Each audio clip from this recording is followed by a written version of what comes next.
Welcome to Drawsh Studio. Today we're going to learn about design and how it impacts what we see. Let's get started. When we look at an image, our brain responds unconsciously to it, creating an emotion or content from it. An image might make us feel sad or happy based off of the way it looks. Kandinsky worked without recognizable subjects, so the viewer would emotionally respond to the abstract quality of it, kind of like music.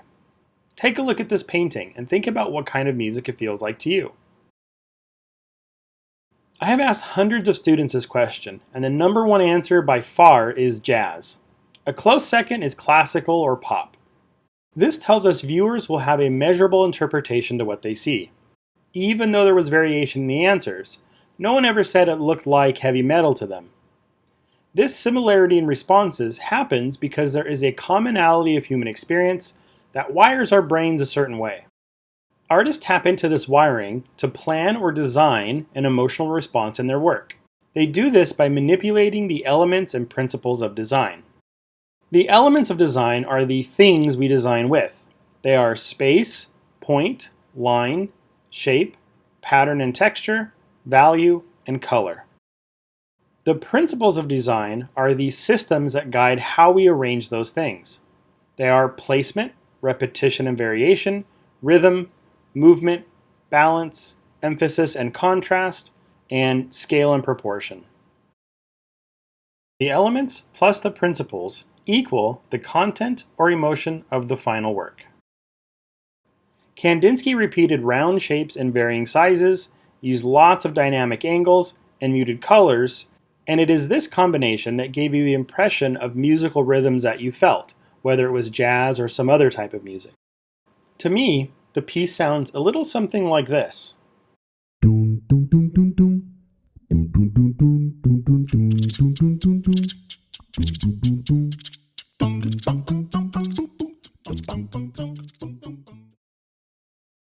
If there is a subject we recognize, that will affect the content of the work.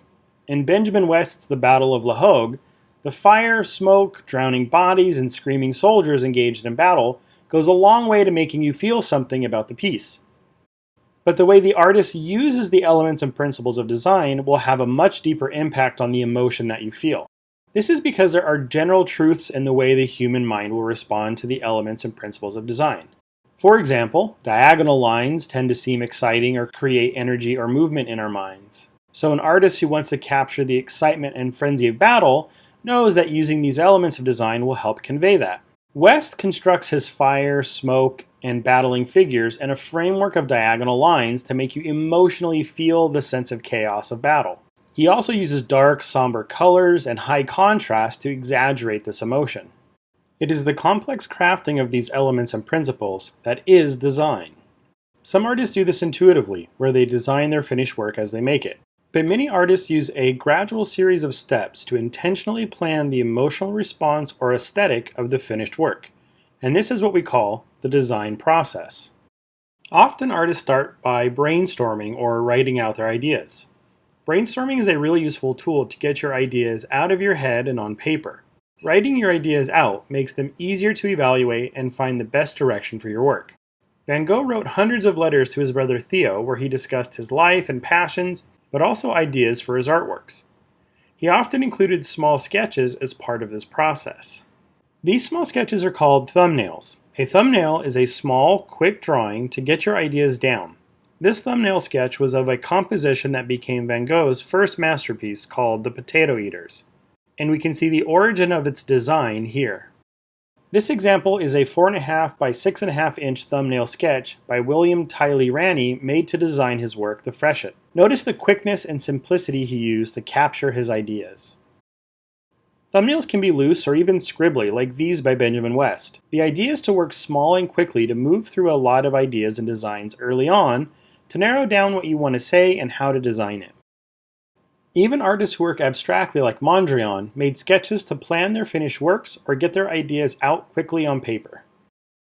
Studies and comps are pretty broad terms that encompass different ideas of the design process. Studies or comps can be larger versions of thumbnails, where an artist slows down and works slightly larger to explore different design possibilities, value, or color. This was a larger scale study Benjamin West did exploring the design for his Battle of La Hogue. When we compare the study with the final work, notice there were changes in scale of the subjects and other aspects of the design. Studies can also be done to plan or experiment with specific parts of the composition, like Garicald did for his Swiss Sentry. This is the design process we go through to compose and create an image that evokes the response we want from the audience. When Seurat planned his epic painting, Sunday on La Grande Jatte, he did close to 60 drawn and painted sketches and studies to design the complex relationships of color, lines, and shapes. He focused on individual elements, trying to design the specific shapes, textures, or tone for the trees and figures. But he also did dozens of painted comps and studies to design color relationships or value relationships, or ways of expressing the light and atmosphere he wanted. In this design process, you can see the artist thinking, making choices of what to say and how to say it. When we look at the final work again, it's not just a single image, but the end result of countless hours of energy and effort put into its creation.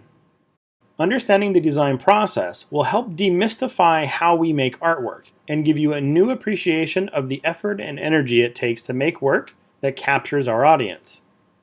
In future videos, we will go through each of the elements and principles of design to understand exactly how to use them in our designs. Thank you for watching. Don't forget to go to Drawsh.com for more information on these topics and many more. If you want to see more videos like this, like, share, and subscribe, and I'll see you for the next one.